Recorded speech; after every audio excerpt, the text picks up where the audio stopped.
আসসালামু আলাইকুম। আজকে রান্না করব লাল শাকের ঝোল। তো প্রথমে হচ্ছে আমি এখানে বেশি করে একটু শুকনো মরিচ দিয়েছি, আর হচ্ছে রসুন কুচি, আর হচ্ছে পেঁয়াজ কুচি।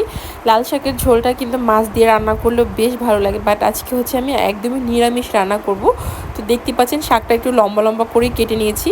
এখন হচ্ছে এটাকে ভালো করে ভেজে নিয়েছি। আপনারা চাইলে শাকটাকে সিদ্ধ করে তারপর হচ্ছে বাগার দিতে পারেন, বাট আজকে আমি রান্না যেহেতু করবো ঝোল ঝোল, তাই একসাথে বাগার দিয়ে হচ্ছে শাকটাকে বসিয়ে দিলাম।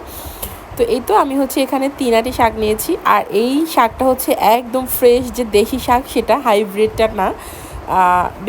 অনেক সময় কিন্তু দোকান থেকে শাক কিনে নিয়ে আসার পরে শাকগুলো কালার কিন্তু লাল হয় না, বাট আজকে যখন লাল শাকের ঝোল খেয়েছিলাম, মাশাআল্লাহ ভাতগুলো লাল টুকটুকে ছিল। সেই ছোটোবেলার কথা মনে পড়ে গিয়েছিলো আজকে ভাতটা খাবার সময়।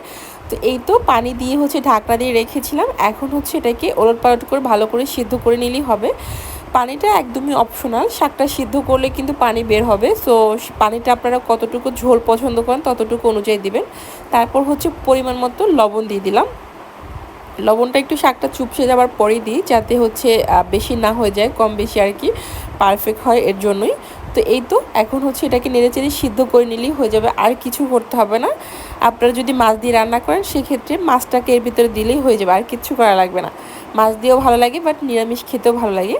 তো এই তো ঢাকনা খুলে এখন হচ্ছে আমার শাকটা রেডি। আর আজকে হচ্ছে আরও একটা রেসিপি করব, সেটা হচ্ছে চিংড়ি শুটকি দিয়ে কাঁচা মিষ্টি কুমড়ার ঝোল। এটাও একদমই খুবই সিম্পলভাবে রান্না, মানে শীতের সকালে গরম ভাতের সাথে একটু ঝোল ঝোল খেতে কিন্তু বেশ ভালোই লাগে। আপনারা না খেলে একবার হলেও ট্রাই করে দেখতে পারেন। তো এই তো শাকের ঝোলটা হচ্ছে আমি এতটুকুই রেখেছি। আর এখানে হচ্ছে এখন কাঁচা মিষ্টি কুমড়ার ঝোলটা রান্না করব। সেখানে হচ্ছে একটু বেশি করে কাঁচামরিচ দিয়েছি, রসুন কুচি, আর হচ্ছে পেঁয়াজ কুচি নিয়েছি।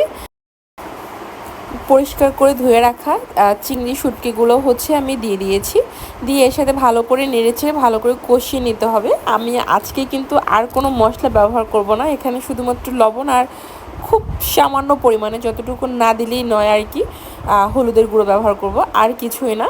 তো এই তো সুন্দর করে ভেজে নিয়েছি। এখন হচ্ছে স্বাদ মতো লবণ আর খুব সামান্য 1 চিমটে আর কি হলুদের গুঁড়ো দিয়েছি, জাস্ট একটু হালকা কালারের জন্য।